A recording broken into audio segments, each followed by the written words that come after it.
হিরকদা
উদিতা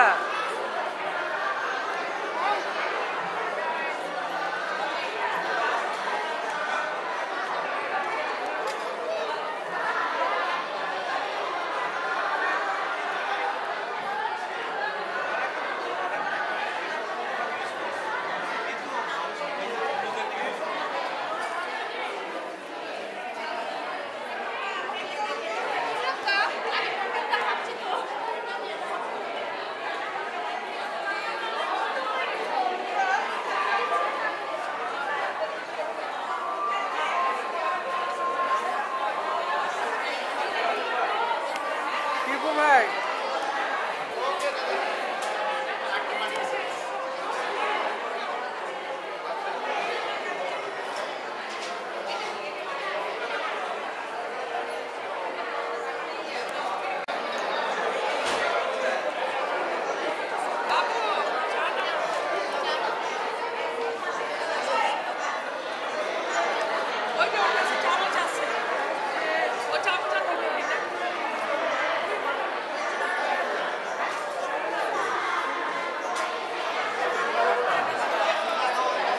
জীবনদা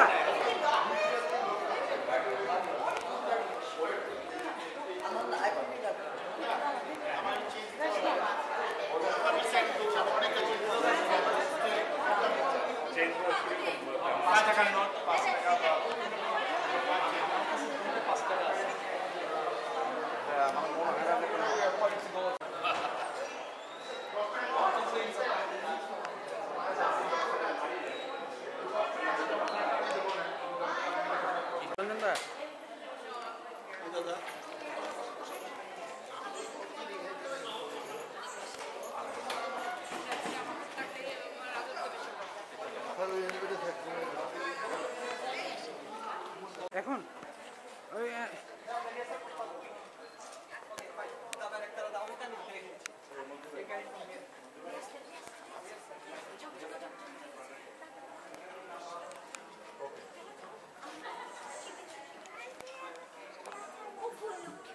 ছাত্রছাত্রী এবং প্রতিটি শিল্পী গোষ্ঠীর পক্ষ থেকে সবাই সমবেত কণ্ঠে উদ্বোধনী সঙ্গীত পরিচালনা করছেন অধ্যক্ষ এবং উদীচী যুক্তরাষ্ট্রের সাধারণ সম্পাদক জীবন বিশ্বাস।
শুভেচ্ছা। প্রবাসে আমরা এখন বিরাট বাঙালি জনগোষ্ঠী গড়ে উঠছি এবং আমাদের সন্তানরা উদীচীর মতো স্কুলে আমাদের ভাষা এবং সংস্কৃতির সাথে পরিচিতি লাভ করছে। বিদেশে বাঙালি করে রাখবো, এরা আন্তর্জাতিক বাঙালি হবে, এরা বিদেশি হবে, আমেরিকান হবে, ব্রিটিশ হবে, অস্ট্রেলিয়ান হবে, ফ্রেঞ্চ হবে, একই সময়ে এরা বাঙালি হবে, আন্তর্জাতিক বাঙালি। দৃষ্টিতে কলেজে যে ঘটনাগুলো তারা ঘটিয়েছে, ছাত্র নামধারী এই নরপশুরা, এই দানবরা, এই অসভ্য বর্বররা আমাদের জাতির মুখে কলঙ্ক লাগান করে দিয়েছে।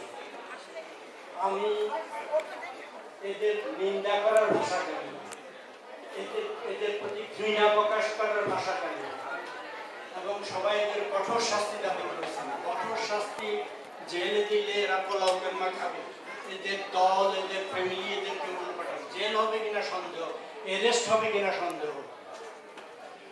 এই প্রসঙ্গে আমি আর একটি কথা বলতে চাই। ভারতে বেশ কিছু নারীদের রেপের ঘটনা ঘটার পরে গত রিপাবলিক ডে মূল ভাষণে প্রথমে অত্যন্ত গুরুত্বের সাথে সে দেশের প্রধানমন্ত্রী নরেন্দ্র মোদী সারা দেশে এর বিরুদ্ধে জনমত গড়ার জন্য জনসাধারণকে সোচ্চার হওয়ার জন্য আহ্বান জানিয়েছে। আমাদের পয়লা বৈশাখে যে নারকীয় দানবীয় এই ভয়ঙ্কর বর্বর ঘটনা ঘটলো, আমরা আশা করেছিলাম আমাদের প্রধানমন্ত্রী উনি অনেক বিষয়, ছোট বিষয়, অনেক সময় গুরুত্বপূর্ণ বিষয় মানববন্ধন করি, মোমবাতি মিছিল করি, আলোক বন্ধন করি, কিন্তু এই যে এত বড় একটা ঘটনা ঘটে গেল, আমি বেলাল বেগমরা, আমার বন্ধু কবির আনোয়ার সাহেব, আমরা কি করব? এটা আমাদের সকলের লজ্জা। আসুন আমরা সবাই মিলে এর বিরুদ্ধে। অতিথির পক্ষ থেকে ওনার কণ্ঠের সঙ্গে কণ্ঠ মিলিয়ে আমরা বলবো আমরা প্রতিবাদে দৃঢ়। বরাবর আমরা প্রতিবাদ করে এসেছি, এবারও আমাদের প্রতিবাদের ভাষা হবে আরো জোরালো, আরো তীব্র। আমরা চাই একটি সুস্থ সুন্দর সমাজ, নতুন সমাজ। এবারে বাংলা বিভাগের অনুষ্ঠানটি নামকরণ করা হয়েছে ষড়ঋতুর বাংলাদেশে। বাংলাদেশে 6টি ঋতু। আমরা ছোট্ট ছোট্ট বাচ্চাদের দিয়ে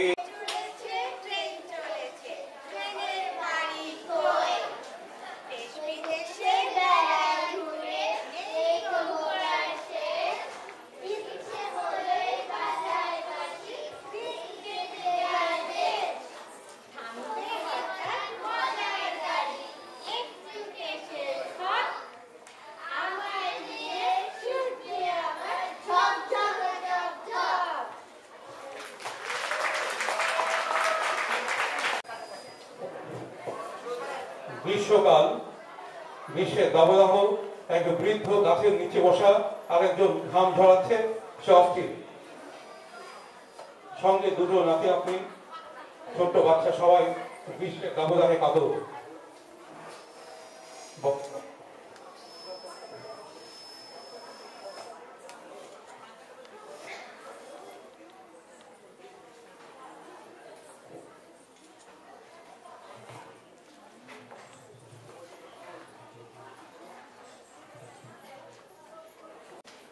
বর্ষাকাল, নদী ভাড়ার, মাঝি যাচ্ছে নৌকা বেয়ে। বর্ষা ঋতু, ঝমঝমাঝম বৃষ্টি, চলাচলে অসুবিধা, তরুণীরা যাচ্ছেন তাদের ছাতা মাথায়।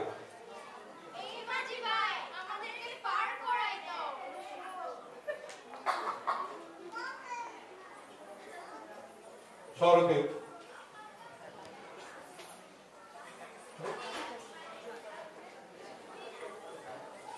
একদিকে ধান রোপণ শরৎকাল,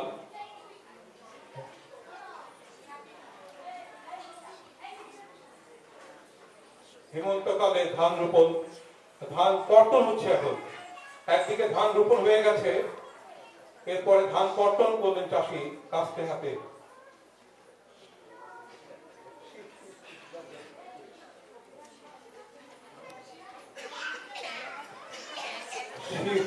মাঘের শীতে বাঘ কান্দে, সেই শীতে বুড়ো কাতর, বুড়ো কাশছে খক খক করে, সঙ্গে তার ছোট ছোট নাতি, তারা কাঁপছে শীতে।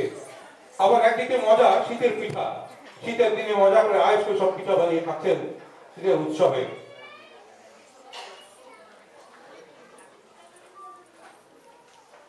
বসন্তকাল, প্রকৃতিতে বসন্ত আসছে নেমে, নবক্ষয় ভরা প্রজাপতি পাখনা মেলে উঠছে, ফুলে ফুলে ফুলের বসন্ত প্রকৃতিতে এখন। এই হলো বাংলাদেশের 6টি ঋতু। পরিবেশনা ছিল ব্রিটিশ স্কুল অফ পারফর্মিং আর্টসের ছাত্রছাত্রীরা। অংশগ্রহণ যারা করলেন, দীপ্ত রায়, দিব্য রায়, উদিতা রঞ্জিত, অধ্যক্ষ জীবন বিশ্বাস একটু কথা বলছেন আপনাদের সঙ্গে। সুধীবৃন্দ, আপনারা দেখলেন এই আমাদের ষড় ঋতু কিভাবে বাংলাদেশে আসে। এই ষড় ঋতু নিঃসন্দেহে শুধুমাত্র বাংলাদেশে বসে নিয়ে আপনারা দেখেছেন, এটি আমাদের এই নিউ ইয়র্কের বাতাসকেও আক্রমণ করেছে। আমাদের এই যে বাচ্চাগুলোর কথা আমি বলছিলাম কিছু সময় আগে, যে কারণে আমার দুটি কথা বলা, আমাদের এই প্রবাস জীবনে আমরা জানি আমাদের সোমবার থেকে শুক্রবার আমরা ব্যস্ত থাকি। যাদের স্বাভাবিক চাকরি আছে, যাদের সেই স্বাভাবিকতা নেই, তাদের জন্য এই বাচ্চাদেরকে স্কুলে নিয়ে আসা খুব কঠিন। এই কঠিন জীবনের ভিতরেও যারা এই আমাদের সংস্কৃতি নিয়ে চর্চা করেন, তাদের বাচ্চাদেরকে, আমাদের বাচ্চাকে, আপনার বাচ্চাকে যারা এই স্কুলে নিয়ে আসেন, আমার মনে হয় কাছে আমাদের কৃতজ্ঞতা প্রকাশ করা হচ্ছে। কবিতা প্রাণ প্রিয় স্বদেশ, একটি দেশের কবিতা প্রাণ প্রিয় স্বদেশ, রচনা ফারুক ফয়সল, পরিবেশনা করছেন উদিত স্কুলের ছাত্রছাত্রী।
মুক্তিযুদ্ধের বীর শ্রেষ্ঠগণ, 26শে মার্চ 1971 সাল বঙ্গবন্ধু শেখ মুজিবুর রহমানের আহ্বানে শুরু হয়ে গেছে মুক্তিযুদ্ধ। বাঙালিরা ঝাঁপিয়ে পড়েছে স্বাধীনতার মরণপ্রণ সংগ্রামে। সারা বাংলাদেশ তখন রণক্ষেত্র। পাকিস্তানি হানাদার বাহিনীকে যেভাবে হোক পরাজিত করতে হবে।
পহেলা বৈশাখে হাসার চেষ্টা করি, হাসতে চেষ্টা করি, কিন্তু সেই হাসি সব সময় পুরোপুরি আমরা হাসতে পারি না। কারণ আমরা যারা কৌতুক বলতে না জানি, তারা কৌতুক বলার চেষ্টা করলে যার রক্তের ভেতরে এরকম একজন লোক আমাদের মাঝে উপস্থিত আছেন, উদীচীর একজন দীর্ঘদিনের শুভানুধ্যায়ী। আমাদের সঙ্গে আপনারা মঞ্চে দেখেছেন, মন্দিরা বাজায় খুব সুন্দর, এবং সঙ্গে সঙ্গে উনি গানও করেন, নৃত্যশিল্পী। আমরা মঞ্চে আহ্বান জানাবো শহীদ উদ্দিন। জোরে জোরে হাত তালি দেন, একটু হাসেন সবাই, একটু হাসেন। এই কারণে শহীদ উদ্দিন আমার ব্যাপারে শতকরা 90% বাদ দিয়ে আপনি হিসাব করবেন। আর সবাইকে শুভ নববর্ষ। আমি বললাম জীবনদাকে, জীবনদা আমার তো এখন বয়স হয়ে গেছে, চুল টুল পাকা, কানে কম শুনি, এখন তো আমার রিটায়ার করা উচিত। তো কানে কম শুনি কি, এক ভদ্র মহিলা ভাবি ফোন করলেন যে শহীদ ভাই সামনে 28 তারিখে 4টার সময় আমাদের বাসা আসবেন। আমি বললাম কেন? বলে যে উনি বলছেন আসলে বাড়ি বিক্রি করবো, আমি শুনছি বাড়ি বিক্রি করবো।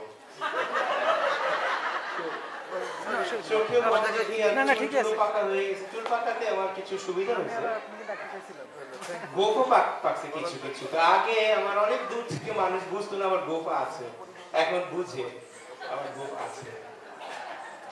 তো তখন ওই যে ওই বাচ্চাদের গানের সময় একটা মাইক্রোফোন ছিল, ওই মাইক্রোফোনটাকে যখন মুখের সামনে দেওয়া হয়, একটু পরে মাইক্রোফোনটা আস্তে করে গিয়ে আবার এদিকে, আবার মাইক্রোফোনটাকে আবার মুখের সামনে দেওয়া হয়, আবার ওইটা গিয়ে ওখানে গিয়ে ফিক্স হয়ে যায়।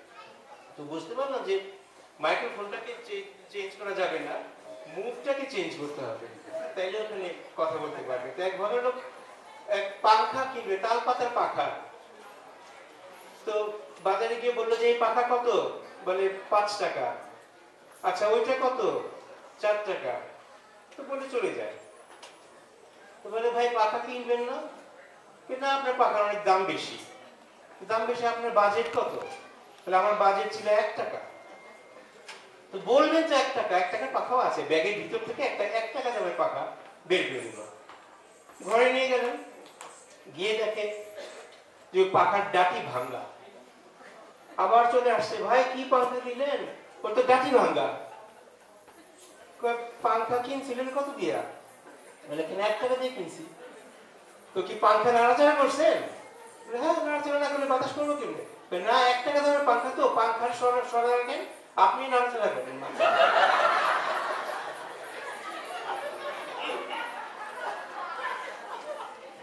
দুই বন্ধু ওরা 2টা ঘোড়া কিনলো, কিনা এখন চিন্তা করলো যে কার ঘোড়া কোনটা চিহ্ন দিতে হয়।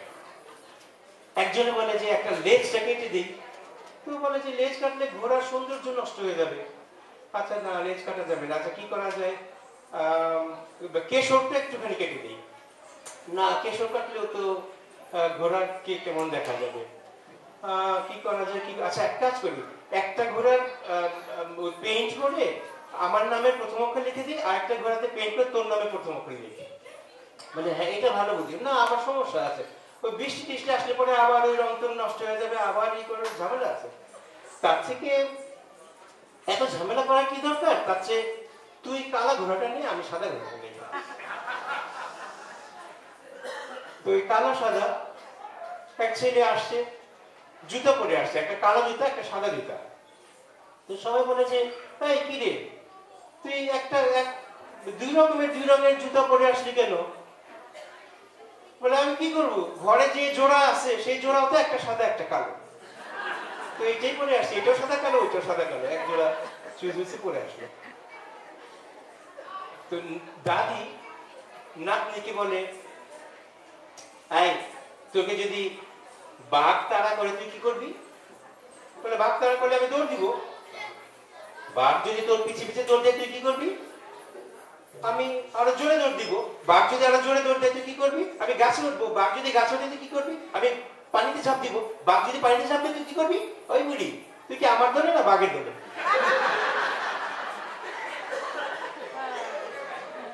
এক ভদ্রমহিলা, তার বিয়ে হয়েছে ওভার টেলিফোন, কারণ ছেলে এখানে থাকে, ওর ইমিগ্রেশন প্রবলেম, কাগজপত্রের প্রবলেম। তো বিয়ে হওয়ার পরে টেলিফোনে বিয়ে হয়েছে, তারপরে 5 বছর লাগলো তার কাগজপত্র হইতে, স্পন্সর করলো, গ্রিন কার্ড হইলো, স্পন্সর করলো, স্পন্সর করে প্রসেস হয়ে আস্তে আস্তে আরো 5 বছর, সব মিলে 10 বছর। তো 10 বছর পরে সে বউকে নিয়ে আসছে। তো আর নিয়ে আসার পরে তো বউটা আবার দেখতে শুনতে সাংঘাতিক সুন্দরী। তো ওই ভদ্রলোক ঠাট্টা করে বলে যে আচ্ছা তুমি তো দেখতে শুনতে এত সুন্দরী, তো এই 10 বছর তো তোমার নিশ্চয় অনেক প্রেম হয়ে গেছে, কয়টা প্রেম করছো? তো বউ বলে যে আমি যতটা প্রেম করছি প্রত্যেকটা প্রেমের জন্য আমি একটা করে চাউল সেভ করছি। ও আচ্ছা বলে একটা এনভেলপ বের করে দিল সুটকেস থেকে। তো এনভেলপটা খুলে দেখে ওটার ভিতরে 3টা চাউল আর 50 টাকা। তো বলে যে 10 বছরে মাত্র 3টা চাউল মানে 3টা প্রেম, মানে মাসে একটা করে প্রেম হলেও তো 10 বড় 120টা প্রেম হওয়ার কথা। তো এইটা তো তেমন কিছুই না। তো 3টা চাউল মাত্র 3টা, আচ্ছা ঠিক আছে, আর ওই 50 টাকা কিসের? বলে আসার আগের দিন আমি 1 কেজি চাউল বিক্রি করে আসছি।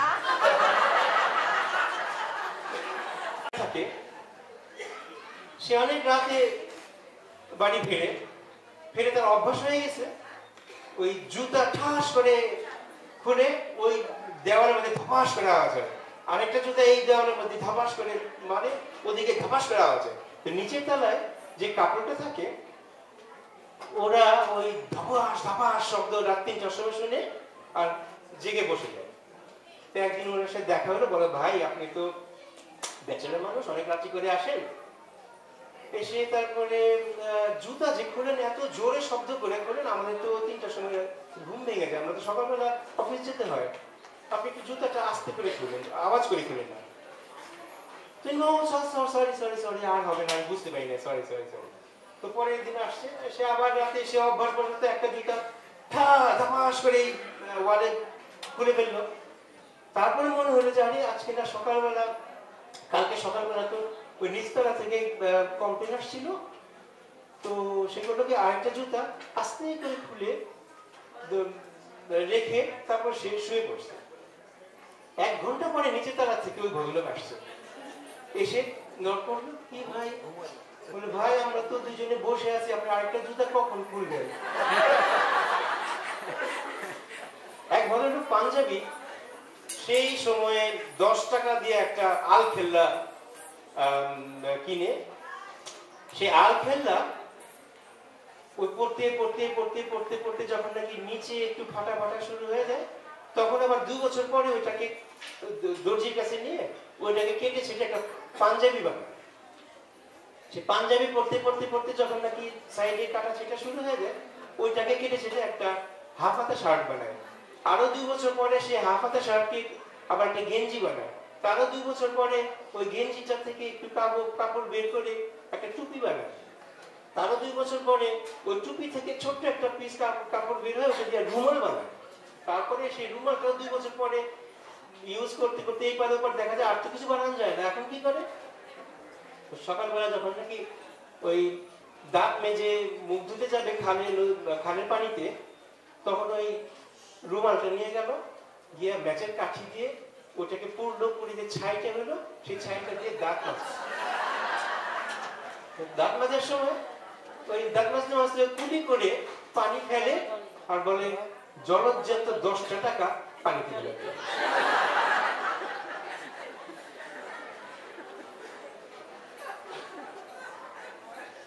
একজন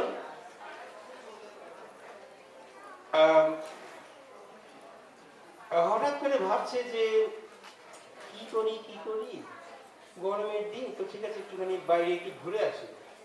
তো ট্রেনে করে যাবে কোথাও, ট্রেনে করে যাওয়ার সময়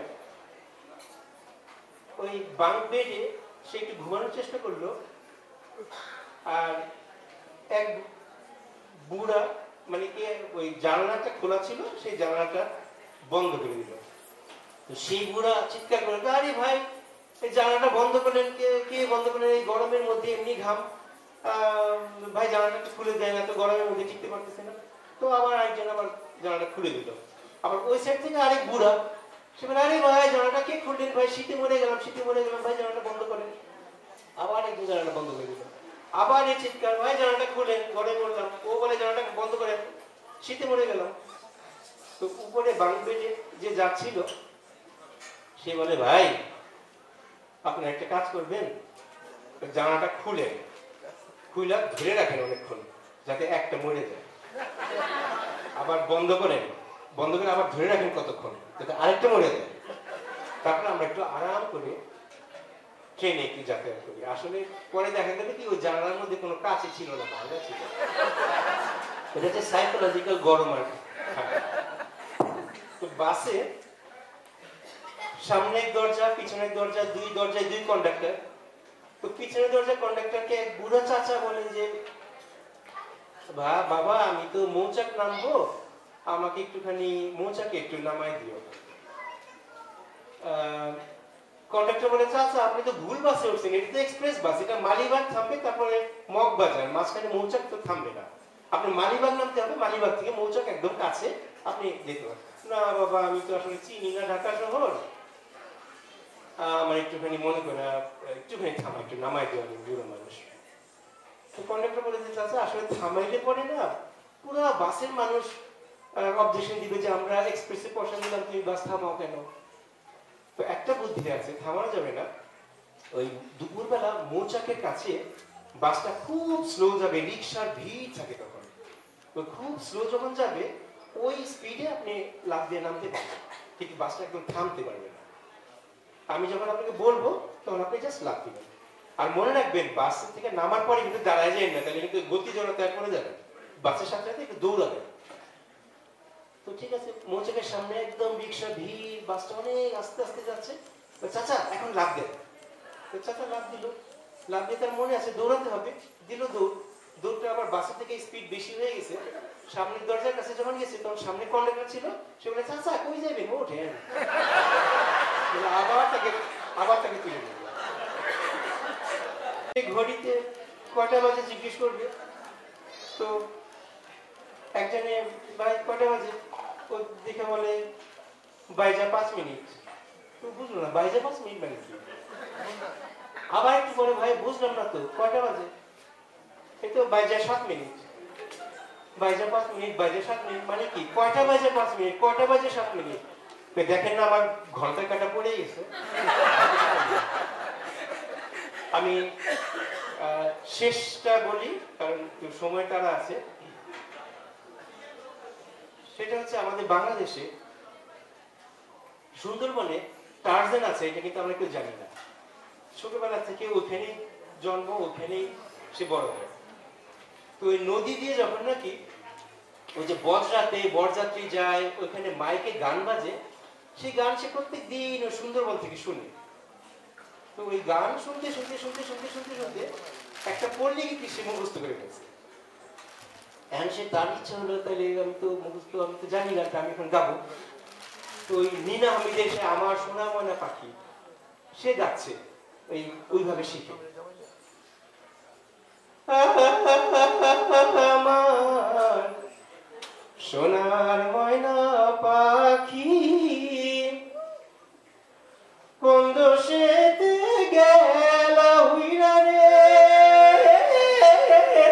দিয়া মোরে ফাঁকি রে আমার সোনার ময়না পাখি। সবাইকে আমি যে কথাটি বলেছিলাম আপনাদেরকে যে আমরা একটু হাসতে চাই, আমরা নিঃসন্দেহে বলবো আমরা হেসেছি, তাই না নাকি? সবাই মিলে জোরে হাসি। আমি যখন 1 2 3 বলবো আপনারা বলবেন হা, ঠিক আছে? সবাই একসঙ্গে 1 2 3। অনেক ধন্যবাদ। আমরা চলে যাচ্ছি আবার এবারে।